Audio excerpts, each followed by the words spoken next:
Dr. Martinez had been my doctor throughout my pregnancy. Her surprise appearance at my baby shower brought news that changed everything about my impending motherhood. The day started perfectly. My sister had spent weeks planning the shower, and our backyard looked like something out of a magazine with soft pink and blue decorations everywhere. The weather was gorgeous, not too hot for late spring, and I felt radiant in my flowing maternity dress that showed off my 7-month bump beautifully. I had been looking forward to this day for months, imagining myself surrounded by loved ones, opening tiny onesies and soft blankets, feeling that warm glow of anticipation that comes with knowing you're about to become a mother. My mom flew in from Oregon specifically for this occasion, and seeing her face light up when she talked about becoming a grandmother again filled my heart with such joy. My mother-in-law had driven 3 hours from her small town, bringing homemade cookies and that special brand of excitement that only grandmothers-to-be possess. College friends I hadn't seen in years made the trip, and even my usually busy cousins cleared their schedules. The guest list was perfectly curated, about 30 women who had shaped my life in various ways, all gathered to celebrate this new chapter. The games were in full swing when I noticed a familiar figure walking through our side gate. Dr. Martinez stood there in her casual weekend clothes, looking completely out of place among the party decorations and chattering guests. My heart skipped a beat because she definitely wasn't on the guest list, and her expression seemed unusually serious for such a joyful occasion.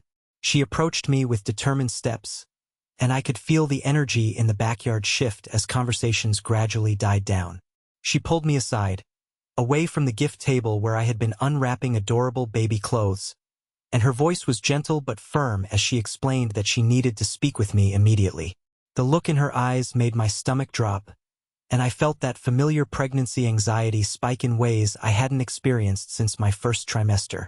She guided me to our patio table, and I noticed how everyone was watching us now, their festive chatter replaced by concerned whispers. What she told me next completely shattered my world.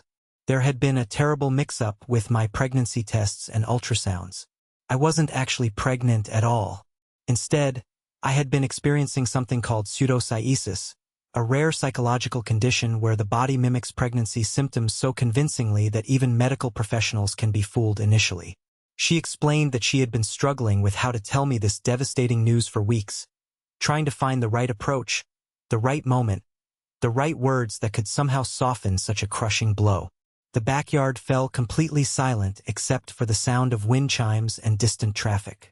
I looked down at my belly, this bump that had been growing for months, that I had been talking to every night, that had been the center of my entire world for the past 7 months. I felt like I was living in some kind of nightmare, like reality was collapsing around me in the most public and humiliating way possible. My hands instinctively went to my stomach, and for a moment I couldn't breathe, couldn't process what I was hearing. The shame was overwhelming. Here I was, surrounded by all these people who had traveled from near and far to celebrate what they thought was my pregnancy. And I was being told that it was all in my head. Every kick I thought I felt, every morning sickness episode, every moment of joy anticipating my baby's arrival. All of it was apparently just my mind playing the cruelest trick imaginable. I could feel the heat rising in my cheeks as I realized that everyone was staring at us, that this private medical discussion was happening in front of my closest friends and family members. Dr. Martinez continued explaining that my body had been producing pregnancy hormones due to the psychological condition, which is why the early tests had shown positive results. She said that sometimes the mind's desire for pregnancy can be so strong that it actually triggers physical changes that mirror the real thing. The morning sickness, the breast tenderness, the weight gain, the missed periods. Everything I had experienced was real in terms of symptoms, but there was no baby developing inside me. I felt like I was drowning in embarrassment and grief simultaneously. My sister looked horrified. My mother's face had gone completely pale, and my mother-in-law was clutching her purse like it was a lifeline. Some of my friends were crying, others looked shocked beyond words, and a few seemed to be trying to figure out whether they should leave or stay. The baby shower gifts suddenly looked like monuments to my delusion, piles of tiny clothes and toys for a child that didn't exist. Dr. Martinez was recommending that I seek psychiatric treatment immediately to help process this condition and work through whatever underlying issues had triggered such an extreme psychological response. She was speaking in that calm, professional tone that medical professionals use when delivering devastating news, but every word felt like a physical blow. I wanted to disappear, to run away from all these pitying stares and shocked faces, to hide somewhere until this nightmare ended. But then something strange happened. My husband, who had been standing frozen near the gift table, suddenly started fumbling with his phone. He was holding it up like he was recording, and there was something about his expression that didn't match the gravity of the situation. Dr. Martinez noticed too, and instead of being concerned about patient privacy, she actually seemed to be fighting back a smile. That's when everything changed again. Update 1. Dr. Martinez looked directly at my husband's phone camera, and her serious expression completely transformed into a mischievous grin. She announced that this was all an elaborate setup, that I was definitely pregnant, but that we had discovered something incredible that we wanted to share with our families in the most dramatic way possible. The relief that washed over me was so intense that I actually felt dizzy, and I had to grab onto the patio table to steady myself. She explained that during my last ultrasound appointment 2 weeks ago, we had discovered that I was carrying twins. My husband and I had been so excited and overwhelmed by this news that we decided we wanted to create an unforgettable moment to share it with our loved ones. The fake pregnancy scare was our way of making the twin announcement extra special and dramatic, something our families would remember forever. The reaction was immediate and intense. My mother started crying and laughing at the same time, swinging between relief and excitement so quickly that she looked like she might need to sit down. My sister threw a decorative pillow at me, half laughing and half scolding me for putting everyone through such an emotional roller coaster. My mother-in-law was shaking her head but smiling so widely that her whole face was transformed with joy. Some of my friends were still processing the whiplash of emotions, going from devastation to confusion to celebration in the span of minutes. A few of them admitted later that they had been trying to figure out how to quietly remove the baby gifts without making me feel worse, and others had been planning what supportive things to say to help me through what they thought was a psychological crisis. The energy in the backyard completely shifted again, but this time it was electric with excitement and relief. People started talking all at once, some demanding to know how long we had been planning this elaborate reveal, others wanting to know if Dr. Martinez was a family friend who had agreed to participate in our scheme. The laughter was infectious, and I could feel the tension leaving my shoulders as everyone realized that this was actually the happiest possible outcome. Dr. Martinez showed everyone the real ultrasound images on her tablet, pointing out the 2 distinct heartbeats and the tiny forms of our twins.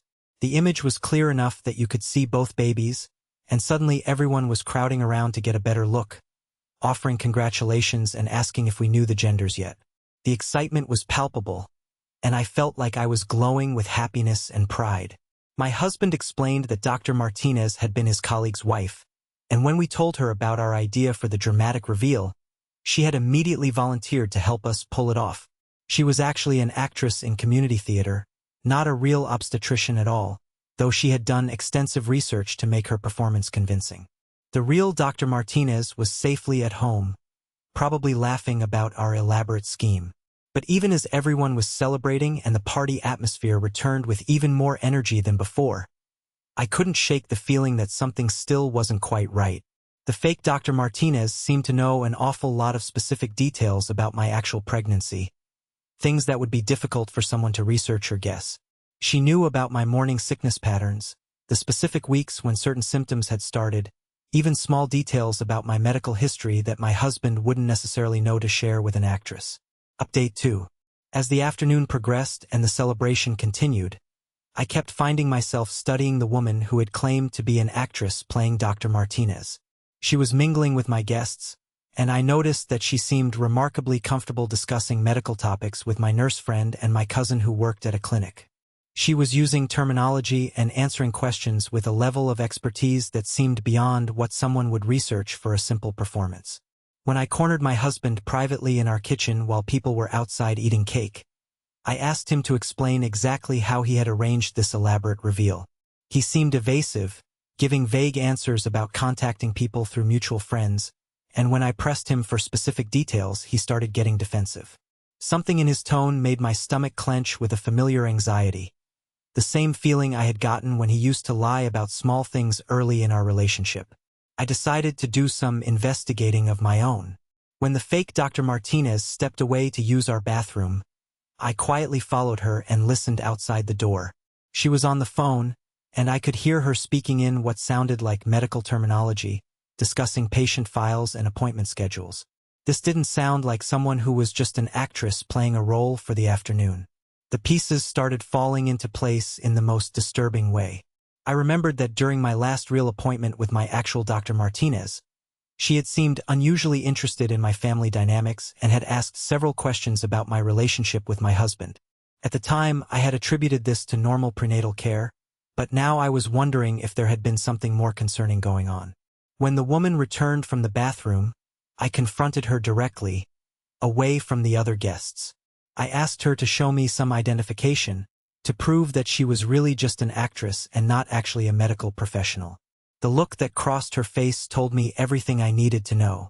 She was indeed Dr. Martinez, my real obstetrician, and she had come to my baby shower not as part of an elaborate reveal, but because she had genuine concerns about my pregnancy and my marriage.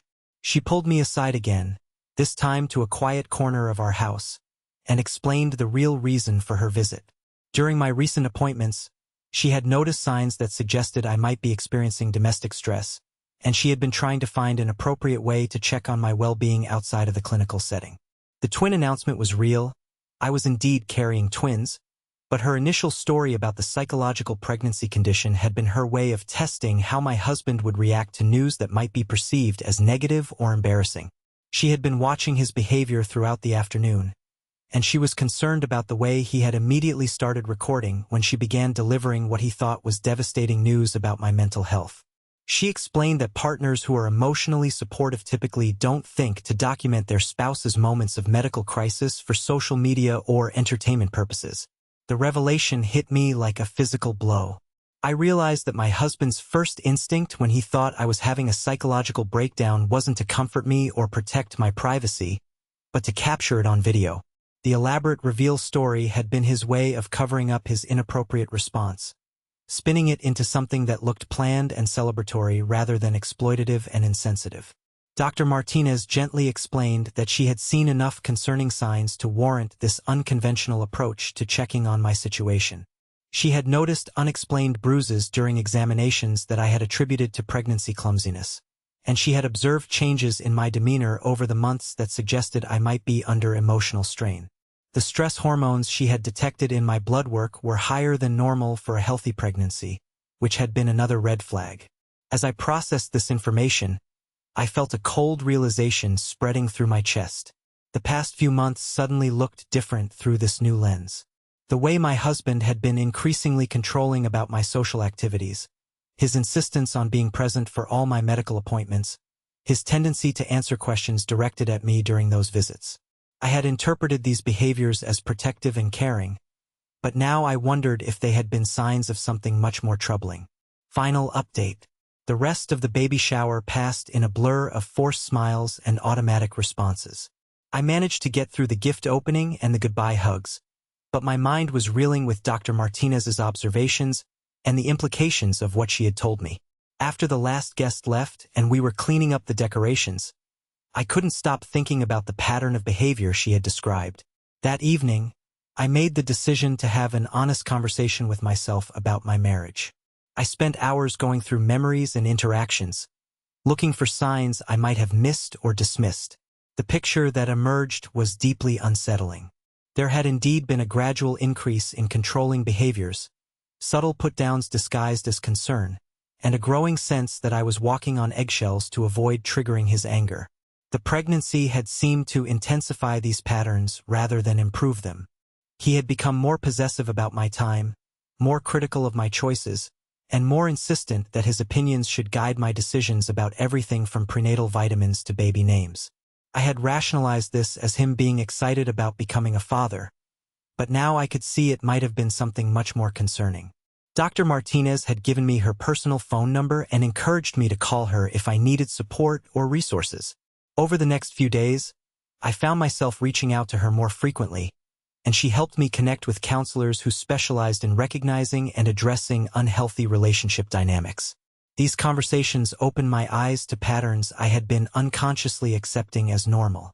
The turning point came when I discovered that my husband had actually posted the video of what he thought was my psychological breakdown on social media before realizing it was supposed to be part of a planned reveal. He had shared footage of what he believed was my moment of devastating medical news with his online friends for entertainment, and only deleted it when he realized the situation was different than he had initially understood. This discovery made me realize that Dr. Martinez's concerns were not only valid but potentially understated. The man I had married was someone who would exploit my most vulnerable moments for social media content, and I was about to bring two innocent children into this dynamic. The thought of my twins growing up in an environment where their mother's pain could become their father's entertainment was absolutely unacceptable. With Dr. Martinez's support and the resources she helped me access, I began making plans to change my situation. I reached out to my sister, who immediately offered to let me stay with her during the remainder of my pregnancy. My mother, when I finally told her the truth about what had happened at the baby shower, was devastated that she had missed the signs but completely supportive of my decision to prioritize my safety and that of my babies. The process of leaving wasn't easy, especially while pregnant with twins, but I had never felt more certain about a decision in my life.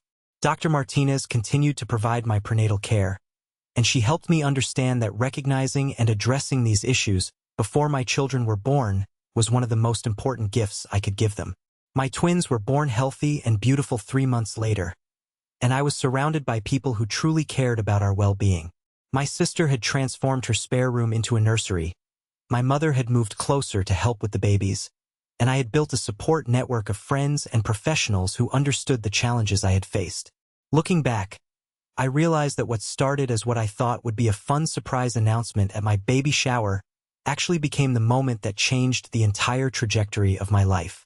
Dr. Martinez's unconventional approach to checking on my well-being quite literally saved me and my children from a situation that could have become much worse over time. The babies are now toddlers, and while single motherhood with twins is exhausting and challenging, I wake up every day grateful for that afternoon when an unexpected visitor brought news that truly did change everything about my motherhood journey. Not in the way I had originally thought, but in the most important way possible, by helping me create a safe, loving environment where my children could thrive. Sometimes I wonder what would have happened if Dr. Martinez hadn't trusted her instincts enough to show up at my baby shower that day. The thought is sobering, but it also reminds me how important it is to listen to the people who care about our well-being, even when their concerns come in unexpected packages. The most profound revelations often arrive disguised as disruptions, and sometimes the biggest surprises are the ones that save us from ourselves.